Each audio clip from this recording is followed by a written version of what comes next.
نبی صلی اللہ علیہ وسلم نے فرمایا قرآن پڑھو کیونکہ قیامت کے دن یہ اپنے پڑھنے والے کا سفارشی بن کر آئے گا۔ نبی صلی اللہ علیہ وسلم نے فرمایا جو عورت اپنے شوہر کی تابعدار ہو اس کے لیے پرندے ہوا میں، مچھلیاں دریا میں اور آسمانوں پر فرشتے اور درندے جنگلوں میں استغفار کرتے ہیں۔ نبی صلی اللہ علیہ وسلم نے فرمایا اپنے مہمان کے ساتھ کھاؤ کیونکہ وہ تنہا کھانے میں شرم محسوس کرتا ہے۔ نبی صلی اللہ علیہ وسلم نے فرمایا جو دسترخوان پر گری ہوئی چیز اٹھا کر کھاتا ہے اس کی اولاد حسین و جمیل پیدا ہوتی ہے اور اس سے محتاجی دور ہوتی ہے۔ نبی صلی اللہ علیہ وسلم نے فرمایا اللہ تعالیٰ کے ذکر کے سوا زیادہ گفتگو نہ کرو کیونکہ اللہ تعالیٰ کے ذکر کے بغیر زیادہ کلام کرنا دل کی سختی کا باعث ہے اور سخت دل آدمی اللہ تعالیٰ سے بہت دور ہوتا ہے۔ نبی صلی اللہ علیہ وسلم نے فرمایا مومن کو کوئی تھکان، کوئی تکلیف، کوئی فکر، کوئی غم، کوئی پریشانی، کوئی گھٹن لاحق ہوتی ہے، یہاں تک کہ اسے کوئی کانٹا بھی چبھتا ہے تو اللہ تعالیٰ اس کی وجہ سے اس کے گناہ کو مٹا دیتا ہے۔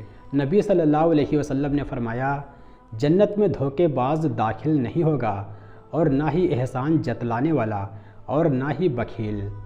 نبی صلی اللہ علیہ وسلم نے فرمایا حقیقت یہی ہے کہ غصہ تمام برائیوں کی جڑ ہے۔ حضرت ابوبکر صدیق رضی اللہ تعالیٰ عنہ نے فرمایا درود پاک اتنی تیزی سے انسان کے گناہوں کو مٹاتا ہے کہ اتنی تیزی سے پانی بھی آگ کو نہیں بجھاتا۔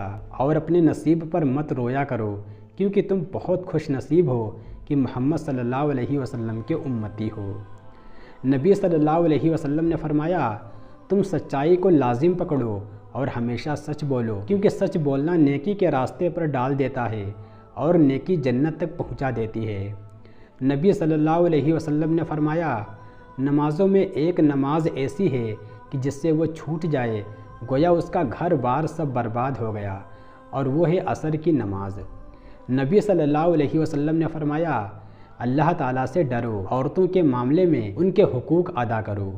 نبی صلی اللہ علیہ وسلم نے فرمایا رکوع اور سجدے پوری طرح کیا کرو، اللہ کی قسم میں تمہیں اپنے پیچھے سے بھی دیکھتا رہتا ہوں، یا اس طرح کہا کہ پیٹھ پیچھے سے جب تم رکوع کرتے ہو اور سجدہ کرتے ہو تو میں تمہیں دیکھتا ہوں۔ نبی صلی اللہ علیہ وسلم نے فرمایا خیرات کو مت روکو ورنہ تیرا رزق بھی روک دیا جائے گا۔ نبی صلی اللہ علیہ وسلم نے فرمایا لوگوں کا کیا حال ہے جو نماز میں اپنی نظریں آسمان کی طرف اٹھاتے ہیں۔ آپ صلی اللہ علیہ وسلم نے اس سے نہایت سختی سے روکا، یہاں تک کہ آپ صلی اللہ علیہ وسلم نے فرمایا کہ لوگ اس حرکت سے باز آ جائیں ورنہ ان کی بنائی اچک جائے گی۔ نبی صلی اللہ علیہ وسلم نے فرمایا ایک مومن دوسرے مومن کے لیے عمارت کی طرح ہے کہ اس کا ایک حصہ دوسرے حصے کو قوت پہنچاتا ہے، اور آپ صلی اللہ علیہ وسلم نے ایک ہاتھ کی انگلیوں کو دوسرے ہاتھ کی انگلیوں میں داخل کیا۔ نبی صلی اللہ علیہ وسلم نے فرمایا اگر شام کا کھانا سامنے رکھا جائے اور ادھر نماز کے لیے تکبیر بھی ہونے لگے تو پہلے کھانا کھا لو۔ نبی صلی اللہ علیہ وسلم نے فرمایا جب تم اللہ سے سوال کرو تو جنت الفردوس کا سوال کیا کرو کیونکہ وہ جنت کا سب سے افضل اور بلند درجہ اور اس کے اوپر رحمان کا عرش ہے اور اسی سے جنت کی نہریں نکلتی ہیں۔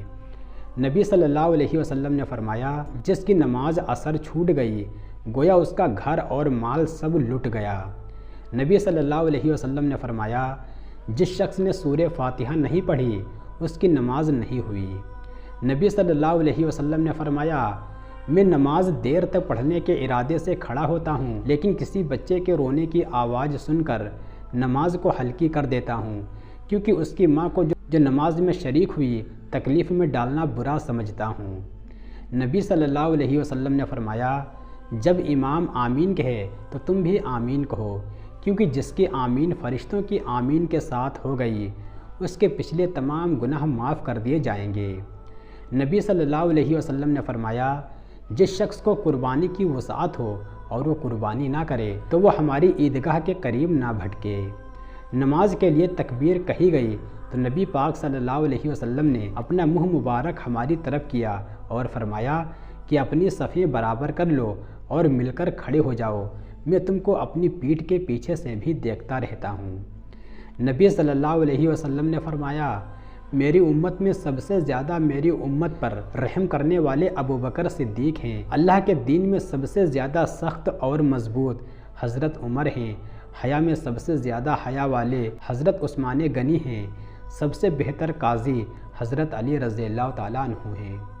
نبی صلی اللہ علیہ وسلم کہا کرتے تھے، یا اللہ بری عادتوں، برے کاموں، بری خواہشوں اور بری بیماریوں سے بچا۔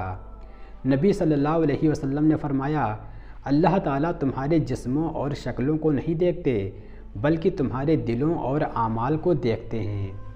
نبی صلی اللہ علیہ وسلم نے فرمایا، لوگوں میں بدترین شخص وہ ہے کہ جسے اس کی بد کلامی کے ڈر سے لوگ چھوڑ دیں۔ نبی صلی اللہ علیہ وسلم نے فرمایا، جس نے حلال روزی کھائی اور سنت کے مطابق عمل کیا اور لوگ اس کے ظلم سے محفوظ رہے تو وہ جنت میں داخل ہوگا۔ نبی صلی اللہ علیہ وسلم نے فرمایا، جس نے کسی مسلمان کی پردہ پوشی کی، اللہ تعالیٰ قیامت کے دن اس کی پردہ پوشی کرے گا۔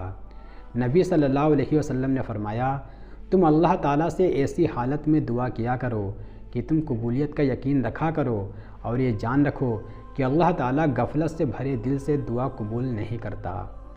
نبی صلی اللہ علیہ وسلم نے فرمایا، مہمان اپنا رزق لے کر آتا ہے اور صاحب کھانا کے گناہ لے کر جاتا ہے۔ نبی صلی اللہ علیہ وسلم نے فرمایا، موت کی آرزو مت کرو، اگر تم نیک ہو تو شاید زیادہ نیکی کر سکو، اور اگر بدکار ہو تو توبہ کر کے اللہ کو راضی کر سکو۔ نبی صلی اللہ علیہ وسلم نے فرمایا، صدقہ اللہ کے غضب کو بجھاتا ہے اور بری موت سے بچاتا ہے۔ نبی صلی اللہ علیہ وسلم نے فرمایا، 3 دعاؤں کی قبولیت میں کوئی شک نہیں۔ پہلی مظلوم کی دعا، دوسری مسافر کی دعا، تیسری والد کی اپنے اولاد کے حق میں دعا۔ نبی صلی اللہ علیہ وسلم نے فرمایا، اس ذات کی قسم جس کے ہاتھ میں میری جان ہے، اگر تمہیں اس عذاب کے بارے میں علم ہو جائے جس کا مجھے علم ہے تو تم اللہ کے خوف کی وجہ سے کثرت کے ساتھ آنسو بہاؤ اور تم بہت کم ہنسو۔ نبی صلی اللہ علیہ وسلم نے فرمایا، جس کا وضو نہیں اس کی نماز نہیں، اور جو شخص وضو کے شروع میں اللہ کا نام نہ لے، بسم اللہ نہ پڑھے، تو اس کا وضو نہیں۔